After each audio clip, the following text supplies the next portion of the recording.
I don't suffer, no be small. But say I get sense. Poverty no good at all. Now it make I join this business. For one night, no be cheap. It's once again, everybody be clear. If anybody follow Mugu, my brother, I go chop back. National airport, National stadium, President, my sister, brother, we be the Mugu, I be the master. Oh, man, I go chop your dollar, I go take your money, disappear. For one time in the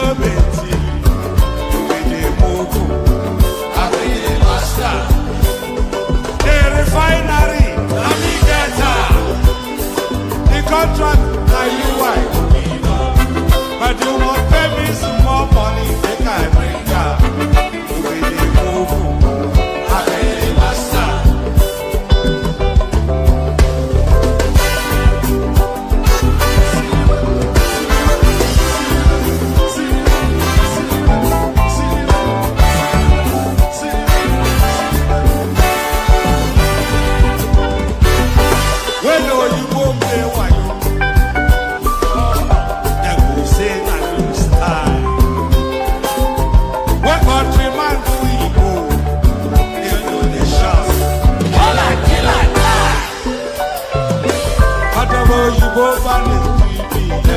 I say,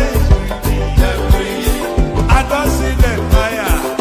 That's why when they run enter my miracle, I will show them fire.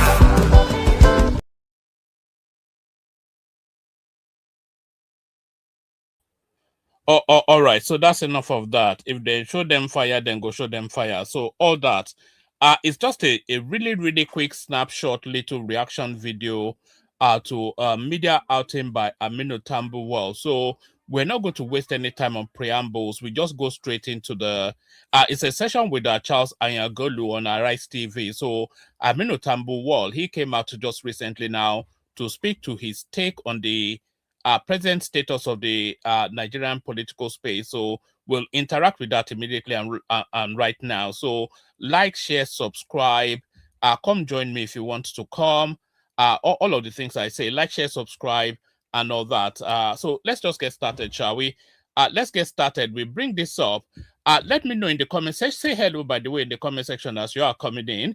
But let me know in the comment section what the audio quality is like. So let's just get started. Because I want to bag and tag this within 1 hour.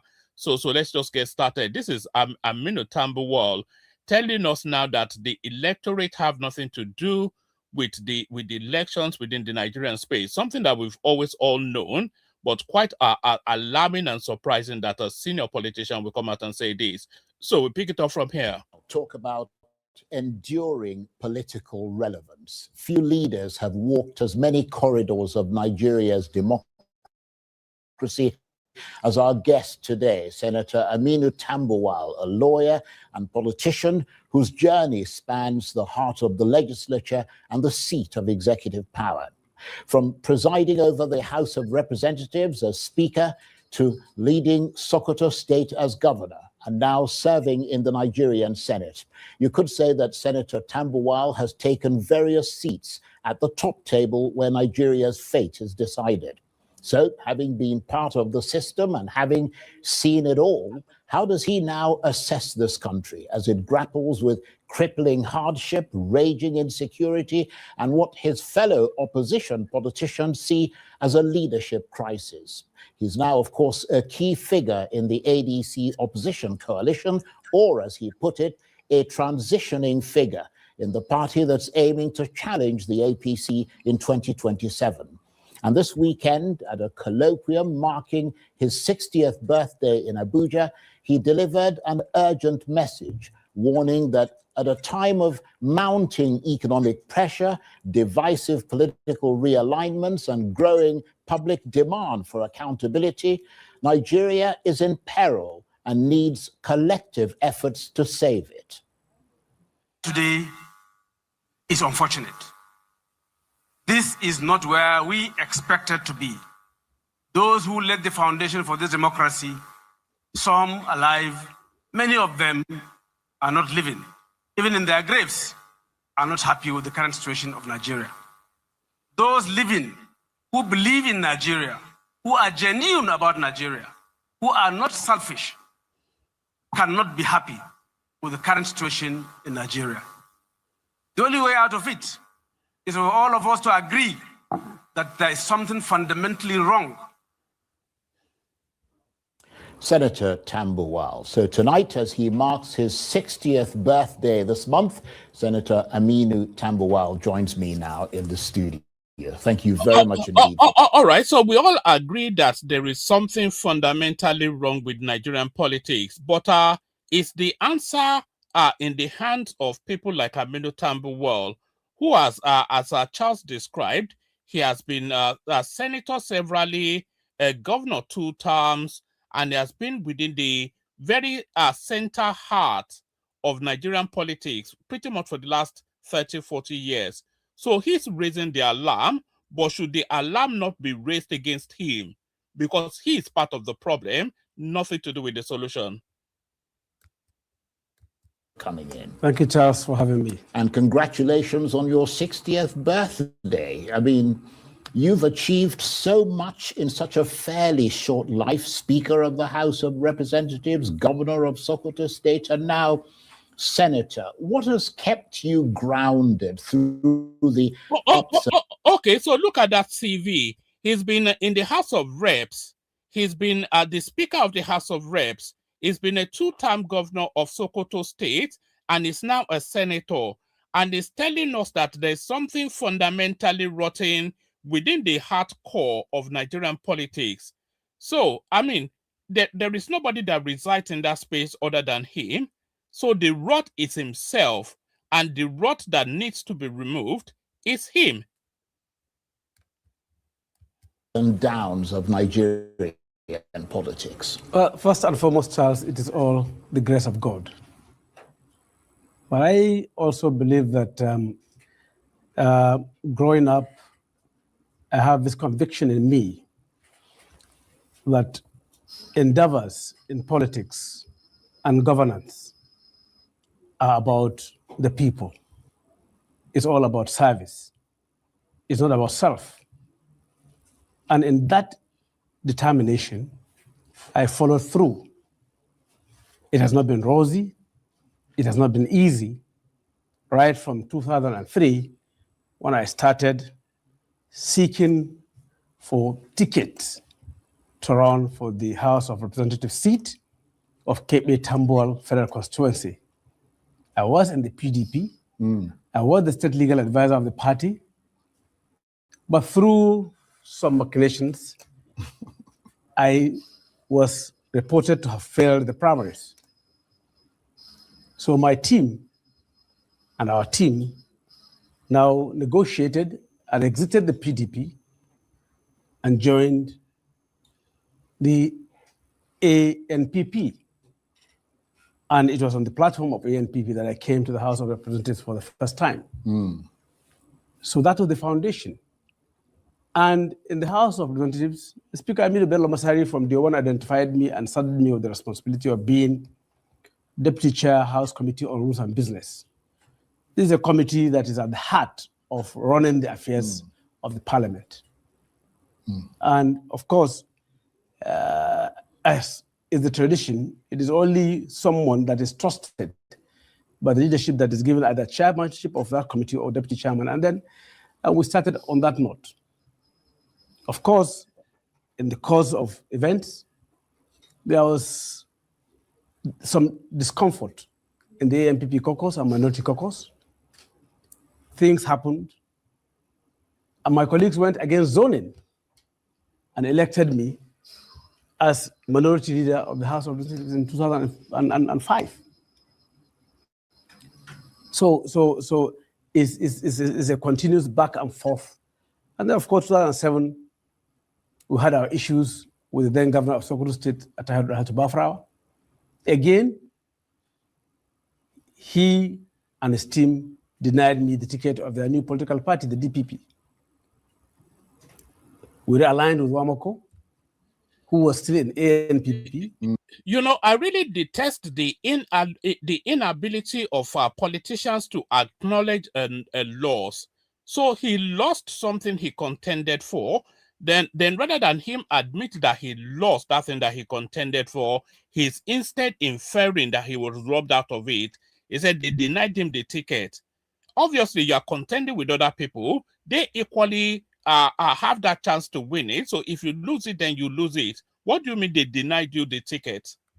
And then the political situation in the state generated into something that President Obasanjo and his party looked at and took interest and invited Wamoko and our team to join the PDP. So in 2007, as a tour, I was on the platform of PDP, ran for a second term, and I won the elections. I came back to the House of Representatives, where my colleagues now tasked me with the responsibility of becoming the Deputy Chief Whip of the House.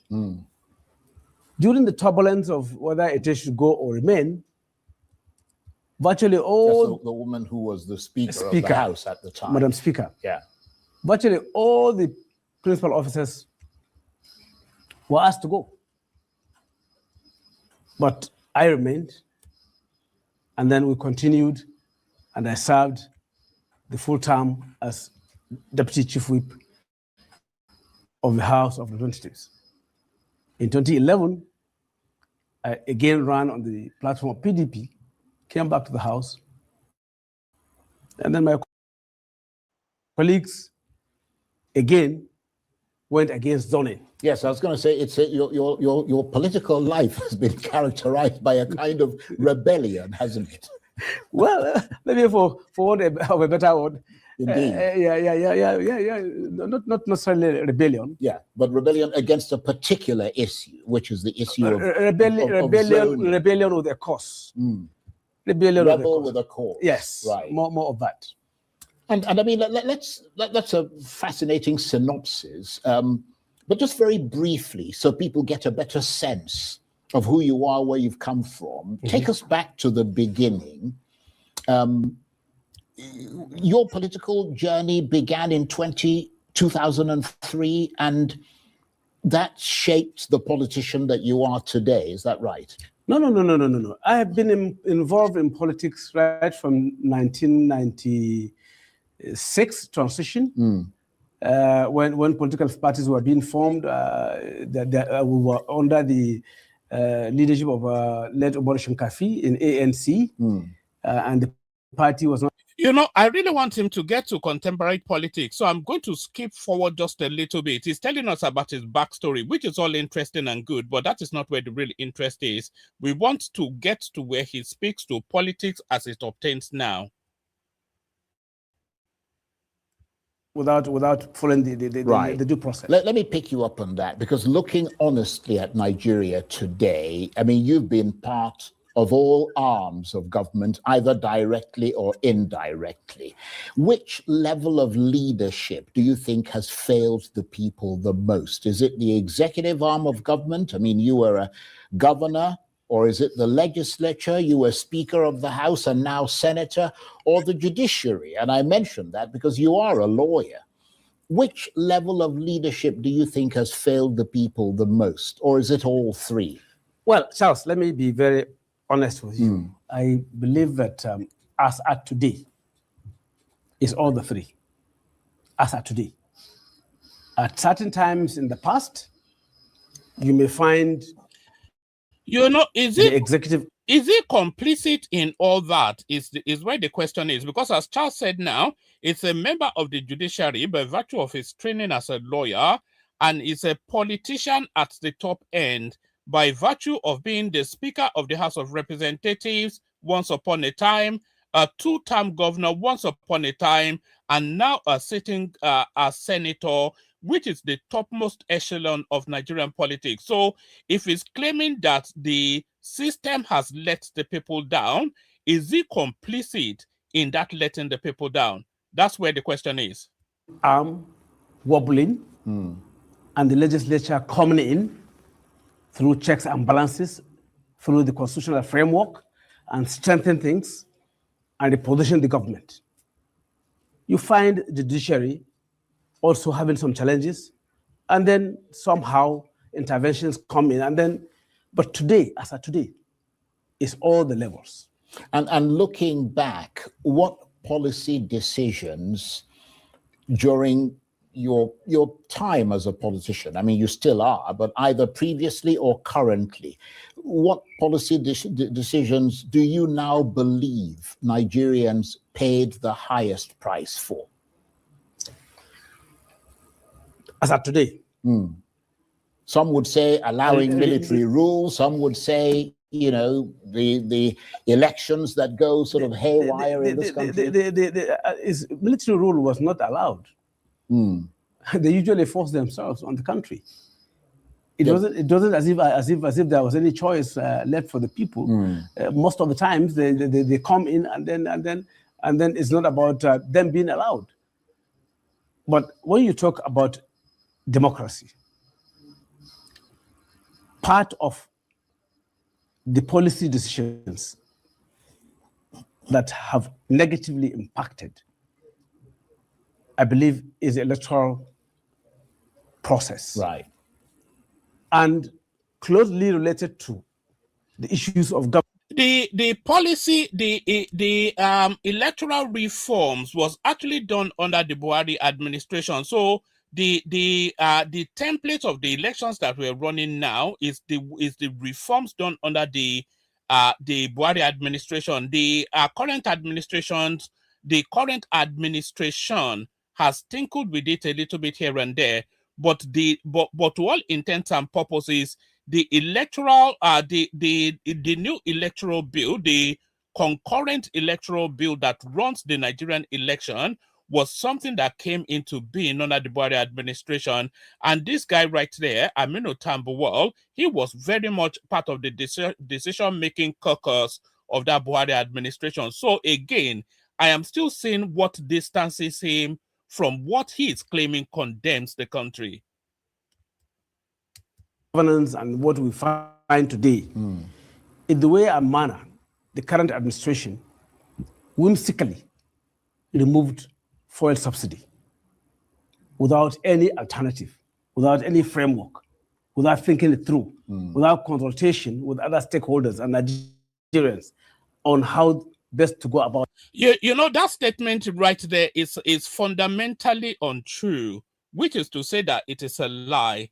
This present administration, the Tinubu administration, did not remove the fuel subsidy. The Buhari administration, by act of our constitution, removed that fuel subsidy. So it was already embedded in the petroleum industry bill, which the Buhari administration birthed before they left. So the removal of the fuel, so Tinubu may have well made the grand announcement at his inauguration speech, but the removal of the fuel subsidy was actually done under the Buhari administration. So again, that is fun, and he would know, because he was a senior member of that administration. So what Aminu Tambuwal said there is fundamentally untrue, which is to say it's a lie.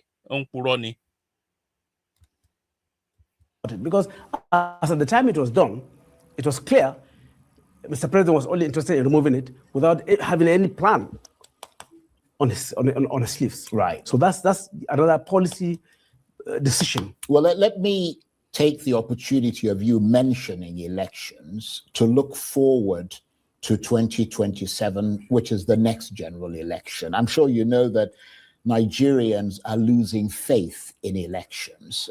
That's probably one of the reasons why you brought that up. From what you've seen inside the system, are elections still truly decided by voters in this country or by political power?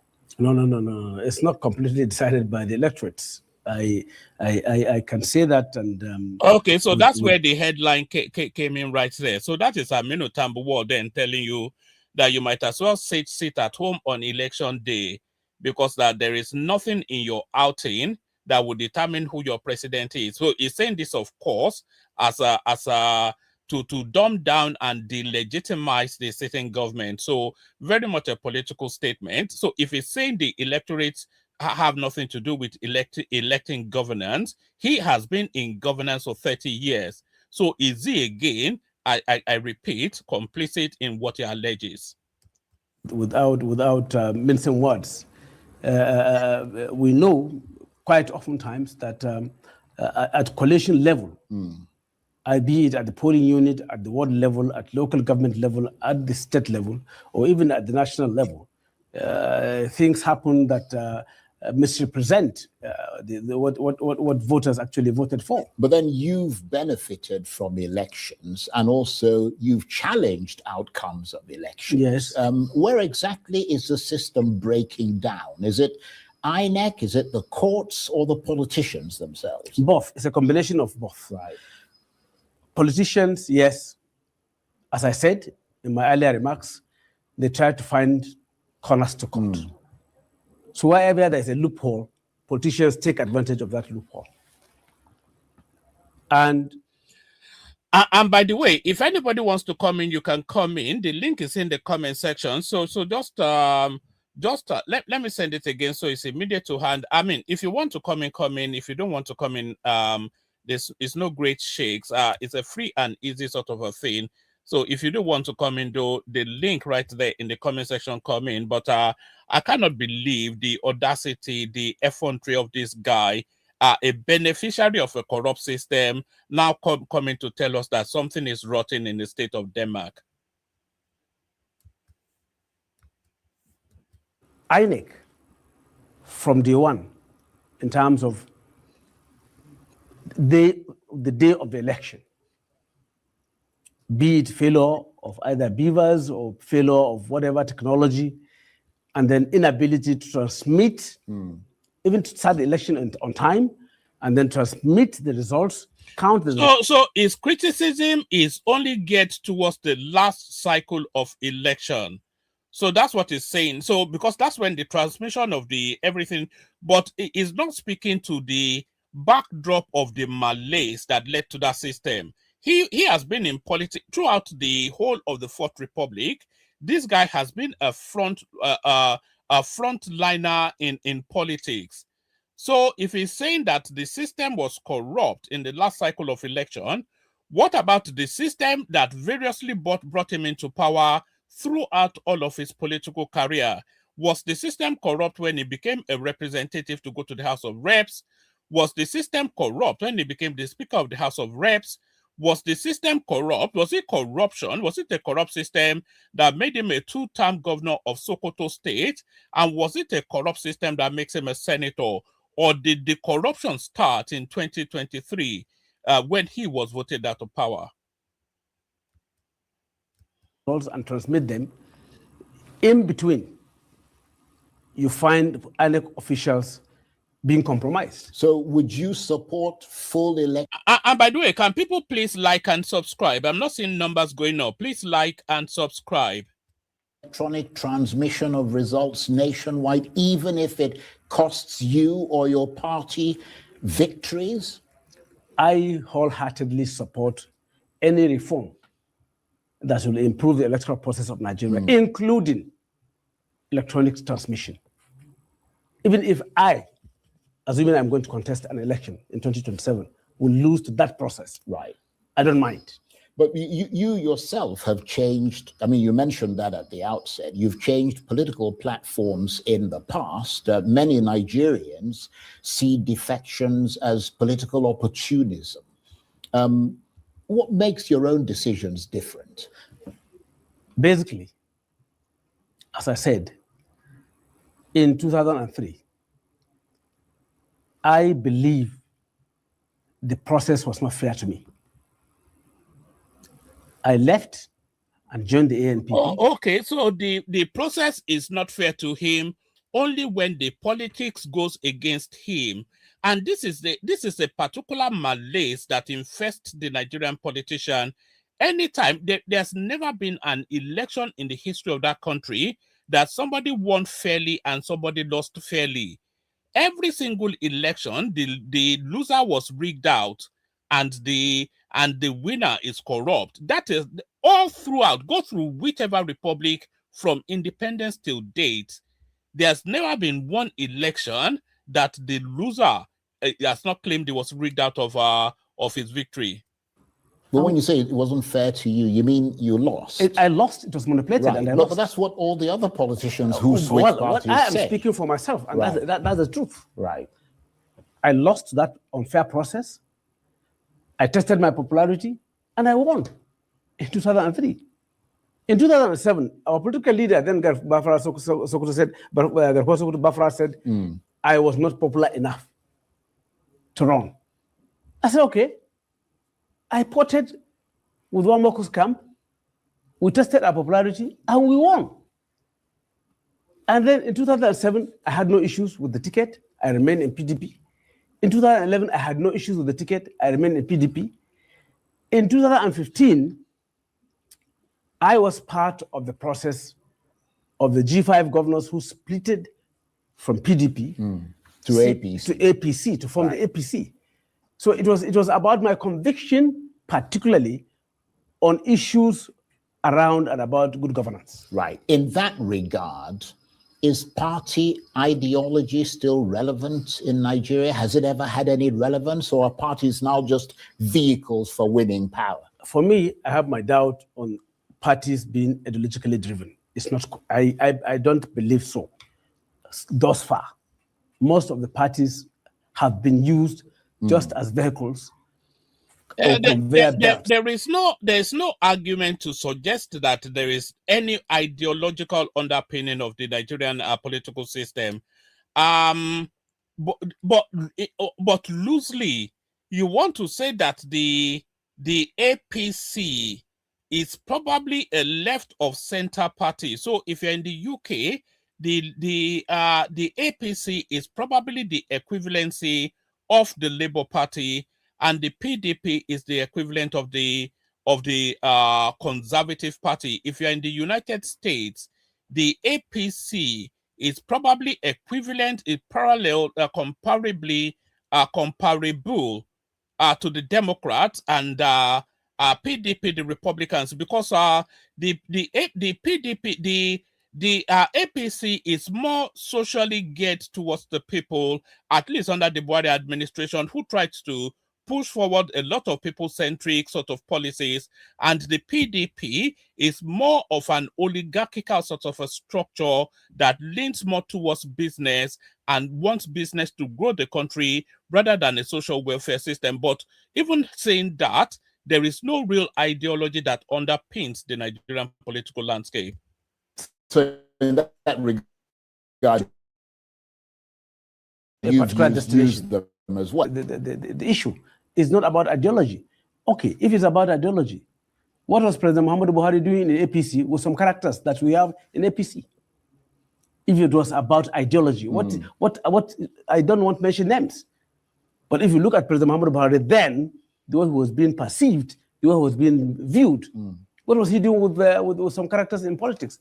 As at today, in APC and in PDP, in ADC, we still have, what I may describe as political courts of many colors.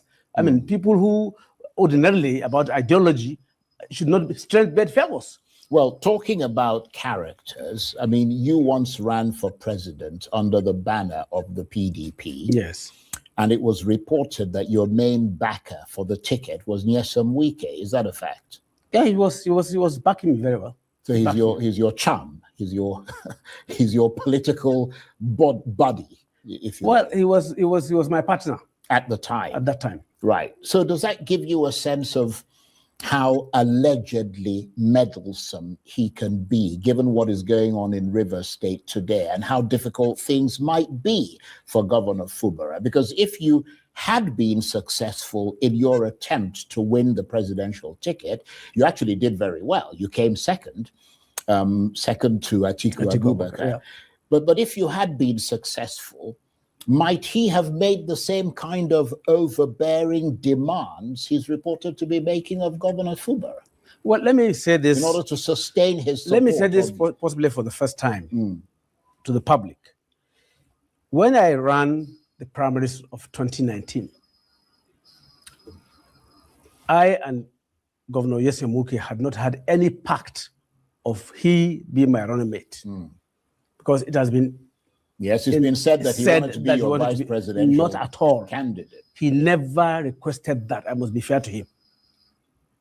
And he never gave me that condition. Or this is what he must take in government, or this is what he must have.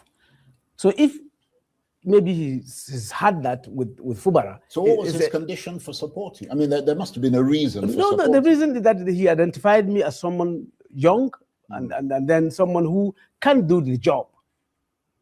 I believe it was about my capacity. Right. Not about any opportunism of him coming to manipulate the government if and when we want. So you're saying publicly and unequivocally that there were no demands from him? No.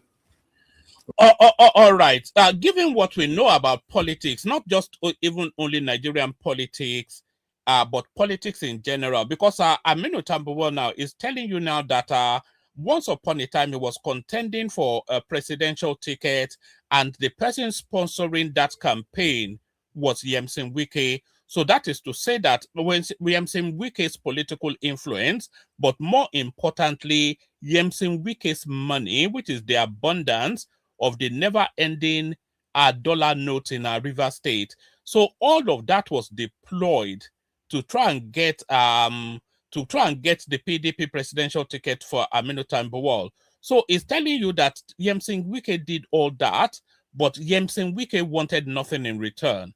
So just pause for a moment and reflect on that. How possible is that?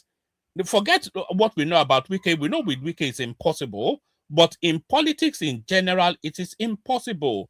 Nobody would deploy all of their monetary and political assets to support you just because they feel you're a good guy. Of course, of course, it's not true now. So why would he even tell such a lie? And by the way, make sure you're liking and subscribing. Like and subscribe. Right, okay. Well, let's leave it at that. Let's turn to the party that you are transitioning into. I like that term. You're the one who came up with it. Yes. Which is the ADC coalition. Yes. Ayo Fayose, the former governor of Ekiti State, has said emphatically that in his assessment, if the ADC does not field Peter Obi as its presidential candidate in 2027, then the party will be stuck with what he called spent forces and wouldn't stand a chance. What's your reaction to that? I mean, you've got a leg and a half in the ADC at the moment. Well, Charles, you are right by saying that I have been part of the coalition, and there's a possibility of transitioning to ADC. I'm consulting our stakeholders in Sokoto and other stakeholders across the country for us to conclude on that. However, I've said on a program aired by Arise that I don't join issues with Ayo Fayose. Before. I said so before.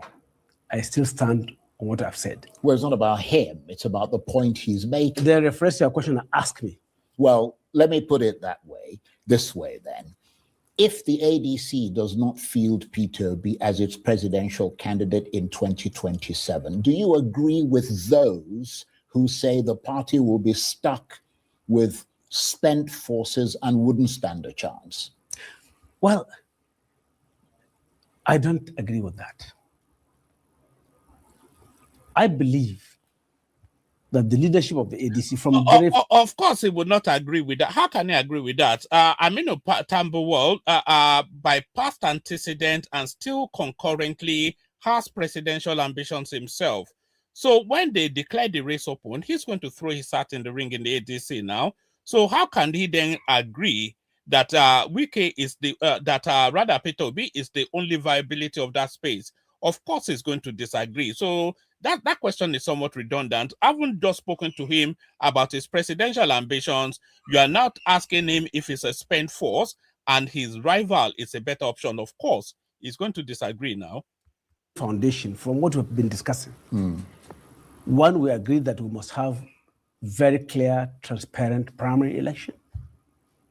And if we have it, whoever emerges, all of us in the coalition will support that candidate. Either Atiku Abubakar, Peter Obi, Rotimi Amechi, or even yourself. Well, I'm talking about those who have clearly indicated interest in running. And of those people, is there anyone that you particularly support? Well, when we get to that bridge, well, we are at that bridge. We are not there yet. The bridge is this interview. We already know who Aminu Tambuwal supports because the infamous Brutus. Do you remember the Shakespeare Caesar et tu, Brute? When Brutus stabbed Caesar in the back in open glare, we all saw that play out at the PDP primaries in the last cycle of elections. When, as this guy said, his main sponsor and backer, Yemsin Wike, he was in contention, but this guy went on the rostrum, threw Wike from that rostrum onto the skyscraper floor and declared his intention for Atiku. So we already know who Tambuwal will be backing in that primaries. No. It's not this interview. Right, okay. I have been playing a major role in the coalition. Right. So it will be too insensitive for me. I understand to come out right now and say I'm supporting this or that or that. I understand. Yes. But let me put it another way, because we talked about your political role as a rebel with a cause. And that's over the issue of zoning, which came up repeatedly during your time in the House of Representatives, and you consistently defeated that. How clear-eyed are you about the risks that the issue of zoning poses to the ADC, with the main contenders for the 2027 presidential ticket coming from the North and the South? Charles, this issue of zoning is something that is having a lot of faces. And it depends on where your standpoint, where you are looking at it. If you are looking at power shift from north to south, you calculate the years that the South has had presidency from 1999, when the zoning actually started, to where we are today. If you are one of those who are saying that the North should have it, your argument will be that the South has been more in power. Yeah, which one is your argument? Hold on. I want us to have the best. Me. Wherever he's going to come from. Yeah, but you have to agree, and I don't know. I mean, you've got... From my trajectory, Charles, is clear that I've never been a product of zoning. I know, but what I'm saying is that... I don't think that there's any ambiguity in what the guide. And by the way, can people please make sure that they're subscribing and they're liking? We do this every day. So if you want to be part of it, you can come into the studio and express yourself as well. But please make sure you are liking and subscribing. But I don't think there's any ambiguity in the response that Tambuwal gave right there. It says, if you want to go with the North-South dichotomy, that power goes to the north, power goes to the south, then under the current Fourth Republic, that you have to look at the numbers then and and then conclude who has held power the most. So that is what he's saying. So what Aminu Tambuwal is saying by that statement is that it is actually the turn of the North, because we had 8 years Obasanjo, 6 years Goodluck Jonathan, we had 8 years Buhari, and about 2 years Yar'Adua. So which then weighs the Fourth Republic towards the South. Now we're having 4 years of Tinubu. So that's what? How many years is that? 8 plus 6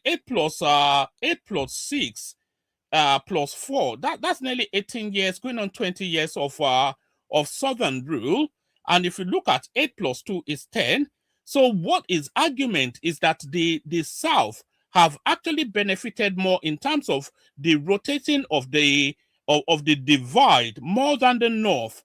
So his argument by that extension is that Atiku Abubakar should be the next president. There is no ambiguity. It's not equivocating. There is no verification. It's quite clear. By being minority leader to being Speaker of the House of the so I believe that Nigeria should have the best. Yeah, but what I'm saying if is that someone's mother is gasping and in a critical condition, and you are rushing her to the hospital, are you going to ask for a physician from your local tribe, or you are going to ask for the best hand that can save your mother? I understand that point, but I mean... So that's the situation of Nigeria today. Yeah, but you have very sharp instincts as a politician. And I wonder if you are at least a little bit afraid about that and what it could mean for the ADC and the direction it might be forced to head in. By the grace of God, I believe that any candidate that the ADC comes up with in 2027 will defeat Bola Ahmed Tinubu. But it could cause divisions within the ADC. We are managing, our differences, Charles, and we are having Nigeria and Nigeria's interest at heart. Rest assured that the leadership of ADC under David Mark is having this country and its interest at heart. Well, let me look at it from another angle. Many Nigerians believe that the same political class keeps recycling itself. What do you say to them? Yes, there is that factor you cannot remove. I have always... You know, there's the saying that if somebody tells you that this is who I am, just believe them. How can you argue against? I'm saying this is who I am, and you're arguing with me that no, I'm not like that. I'm like something else. This guy told us who he is in the last cycle of election. His best friend in politics, his beneficiary, his benefactor, his godfather in politics was Yemsin Wike. Yemsin Wike paid for the abundance of this guy's political success in terms of the financial sponsoring. When it came to the moment of decision, it was blood is thicker than water, Fulani above all else. We all saw how this guy stabbed Wike in the back at that PDP primaries. So, having seen that, what would then lead you to... Why is Charles then asking him if he will favor Obi over Atiku, when he even stabbed his own best friend in the back for Atiku? Obi is a nothing to him now. So it's somewhat of a redundant narrative to suggest that somebody like this will back Obi for anything. He doesn't give an FUCK. He doesn't give an FUCK about Peter Obi.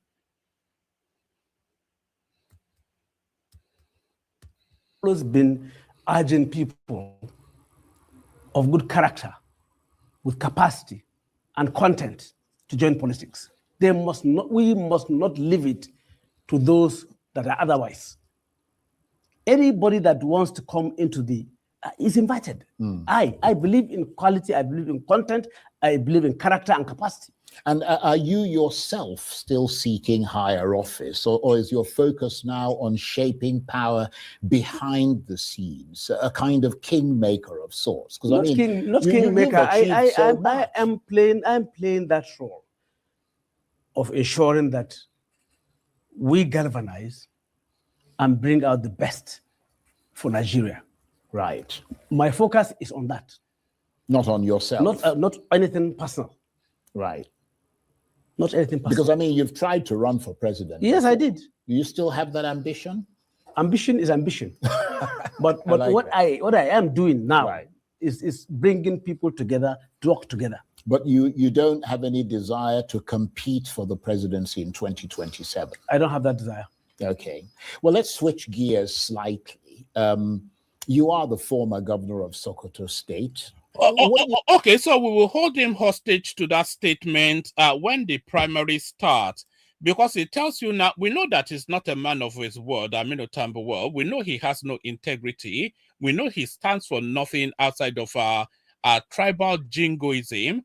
So it's telling you now that he has no ambitions towards 2027. But as sure as night follows day, as soon as INEC announces and they start to set the date for the primaries, you'll see this guy throwing his hat in the ring. That's guaranteed. And by the way, let's tap up the likes, and if you're not already subscribed, please do. We do this on a daily basis. So subscribe, turn on the notification bell, make sure that you are following so you can be part of the conversation as we build up towards 2027, which will be a seminal year in the history and the journey of our country. Make of Donald Trump's muscle flexing in Nigeria in general, and specifically his attack on your state, Sokoto? Well, it was very concerning and very worrisome when we woke up to hear that missiles were dropped in part of my constituency, and of course Tangaza in the other constituency and part of Sokoto state. Of course, we are aware that Donald Trump is taking too much interest in Nigeria. But we were not expecting that the first part of the country and state was going to hit was Sokoto. Because frankly speaking, and any leader who is aware of what's happening in Nigeria knows that you don't have that main security challenge as you have in some parts of the country, in Sokoto. Yes, as governor, I knew that the Lakurawas were there, even during my own term, and we pursued them and chased them back and pushed them back. But the security situation in Sokoto. You didn't think there was justification? Yes, I don't see that justification. But then, according to the Washington Post, which has done a thorough sort of investigation into what happened, both from the American side and from the Nigerian side, they said that it was a decision. The Nigerian government supplied the intelligence to the Americans and told them where to go and attack. And incidentally, I'm not even a member of any security committee in the National Assembly in the Senate, so I don't have that information. But you disagree with that decision? Oh, okay. So if he says that he's not a member of any security agency, is not a participant in the current administration, he has no access to information, then on what authority is he saying that the Americans were wrong to have bombed the insurgent camps in Sokoto? He himself admits that there are insurgent camps in Sokoto now. So what intelligence led to that particular place? Because, of course, the expectation is that they'll be bombing Sambisa Forest or somewhere in Borno, maybe Maiduguri or whatever, but they specifically went to Sokoto, which was an intelligence-led operation. So what is his pushback? What information does he have to the contrary to insist that that was wrong? If that is the information given by the Nigerian government, it must have been a very, very incorrect security information. Because, okay, what's happening in Borno? What's happening in Zamfara, Katsina? Even Niger of recent, Benue, Plateau. Well, it's all about intelligence. So it is about intelligence. And where your attack would have the greatest chance of being they should successful. They should come and the National Security Advisor or anybody in government should come and tell us and give us the impact of that attack. What was the impact? True. That's an important thing that many Nigerians are waiting for. You people, the media should take up our government on that, because the government has been very, very. How do I describe it? Cagey. Not cagey, but they have not been able to come out even with a clear statement. Yeah. As to what is their position. Well, we can't put a gun to their heads. I'm not talking about guns. I'm talking about engaging them and taking them. Yeah, we've been doing that. But let me move on from that, because there's been talk, and you are a member of the opposition, which is why I'm asking you this question. There's been talk that a hawkish American political and diplomatic intervention in the 2027 election by way of pressure on this government to hold a free and fair ballot, and some people in the opposition have said that, is the only way that such a clean election can be guaranteed, and that without it, the 2027 ballot will potentially be rigged. That's coming from a lot of your colleagues. Is not Oh, yes, there's almost certain to be an American interference in that. In fact, it's not even almost certain. It's guaranteed that there will be American interference in the upcoming election, because the upcoming election, of course, it still falls within the purview of the Donald Trump administration, and we know Donald Trump is a hands-on interferer in other people's political spaces. Whoever gets to Donald Trump first is going to be the president of Nigeria. So Tinubu already has somewhat of a loose. And by the way, the Donald Trump is actually married. One of his children is actually married into Yoruba land. By the way, I'm not quite sure if you know that or not. It's whoever gets to lean Donald Trump first is more likely to win that presidency than anyone else. But certainly, like Charles said, there'll be a hawkish American interference in the Nigerian political space.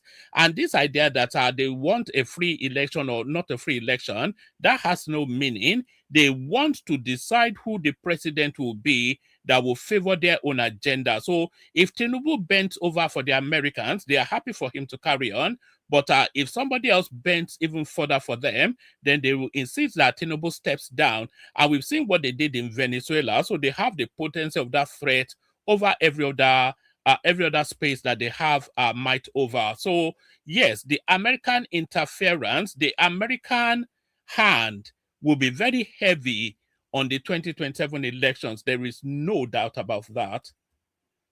It's not the only way. It's not the only way. It's one of those ways. Because and by the way, sorry, can people please like and subscribe? We're not seeing numbers going up. Please let numbers go up. Click on the like button if you haven't already. Subscribed if you're not already subscribed. We do this on a daily basis. Like and subscribe. Because from even our recent history, the intervention of international community shaped the election of 2015, which the APC benefited from. So I expect similar intervention from international community. I'm not particular about the United States. I'm talking about democratic countries and international community now making sure, because they do it without direct interference, right, that the elections are free, credible, and fair. And what is happening in that local government area, I think it's called Isel, something in Sokoto State, where villagers are said to be moving to the local government headquarters for fear of bandits attacking them in Sokoto State? Yeah, it's been happening randomly, not only in Isa, in Sabon Birni, in Goronyo. Even in my senatorial district in Shagari, we have had similar situation where most villages in Shagari local government left their villages and settled in Shagari township itself. And of course, it's been happening in Kebbi and in Dangishuni. Was this not the same guy that told us barely 5 minutes ago that there is no terrorism, no banditry in Sokoto State? Is it not the same guy? In my own senatorial district. So it's correct that that we have that situation in Isa, and a number of local governments, including Raba and Wurno in the eastern flank of the state. That information is correct. So does that justify the attack there? The attack was not on Isa. Right. The attack was on Tangaza and Tambuwal. The most troubled part of Sokoto is Eastern Sokoto, Eastern Central District, which would comprise Isa, Sabon Birni, Gada, Gorenyo, Elela, Godaba, Wurno, and Raba. Up to today, these areas are the most troubled areas in the state. But the attack was not there. The attack was in Tangaza. Even though, yes, Tangaza is having some security challenges.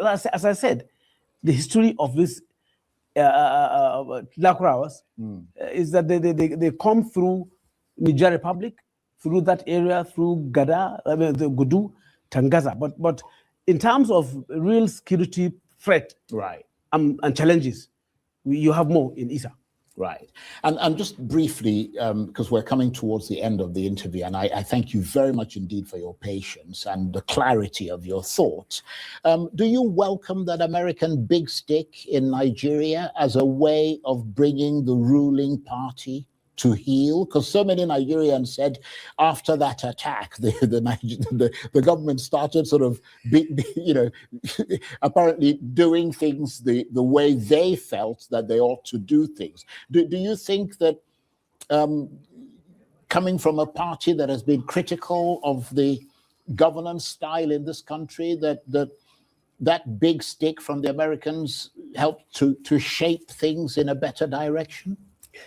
Well, I think that intervention, first the statements from President Trump and the subsequent missile attack had some effect on the government of the day. They now had to maybe sit down and say, look, what's happening? And then you could see that, yes, there is some positive impact of all of that on the way the administration is now thinking. So in that regard, would you like to see more of that from? I would not want to see more of attacks. Right. But you'd like to see diplomatic and political intervention. And then let us have a clearer and well-defined framework between Nigerian government and the US government for this engagement. And I am in the National Assembly. I'm a senator of the Federal Republic of Nigeria. These issues were not tabled before us. If you ask us today, we don't know how it came about. And I believe that at this level, we should know certain things. So the framework should be clearer. So the government should tell Aminu Tambuwal and people like El Rufai's children in the Senate that the Americans are coming to bomb their insurgent bandit brothers so that they can go and give them forewarning. This guy must be a joker. The agreement between the Nigerian military and the US military, or the Nigerian government and the US government, it should be clear, well defined. And then as I said before, it shouldn't just be the United States of America.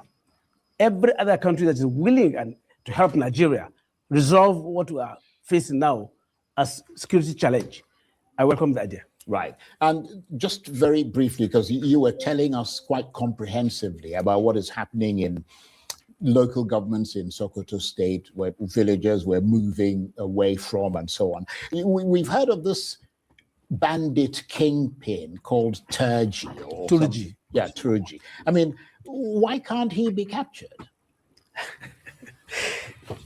Charles, I am not the commander-in-chief. I didn't think you were. But I am not. You're a man with an ear to the ground. I am not the National Security Advisor. But I believe that Bello Turji can be captured.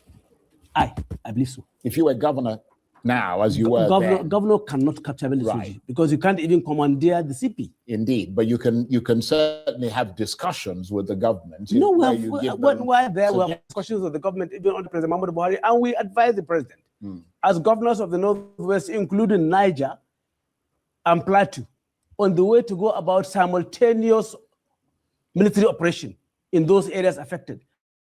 It was never done. So it's not as if, as a governor, there's much that you can do. You can only advise the president, give them information. And what would you advise them about that today, about this Turji? My advice is that we should not negotiate with the bandit from a weak position. Right. We should go after them, subdue them, and then come to the table. Right. But as where we are today, I don't support any such negotiations. Right. Okay. We're almost out of time, and I appreciate the time you've taken to talk to us. If history judges your political career, what would you like it to say, and what are you afraid it might say? What I would like history to say is that in my political sojourn, I've been selfless. I have impacted on human capital development of my people, the people I have been representing. All right, so it's rounding off, so we'll round off too. So the upshot of it, the sum total of the 40 minutes thereabout interaction with Aminu Tambuwal is that he has told us now that and by the way, can people please make sure that they're liking and subscribing? Guys, the numbers are not going up, and the numbers should go up, and the numbers going up is only dependent on you liking and subscribing. So please do that, like and subscribe. So the upshot, the takeaway from this interaction with Aminu Tambuwal is that he has told us now that the Nigerian electorate are just time wasters and clowns, that their votes have no meaning. So he told us that, and he told us then that under no circumstances will he back anybody other than a northerner to be the flag bearer of the ADC. So he is quoted it in flowery language, but the condensation of what he has said is exactly that. So that is Aminu Tambuwal right there. Fulani to every drop of blood in his being, and fair enough, most people are ethnic jingoists within the Nigerian space. So that's been this session. Now we'll reconvene for much later in about 5 hours time. We'll reconvene again, maybe longer. So we'll reconvene later on in the evening to have a more leisurely walk through the Nigerian political landscape. But I'll leave it here. Meet you in the next session. But here I say peace.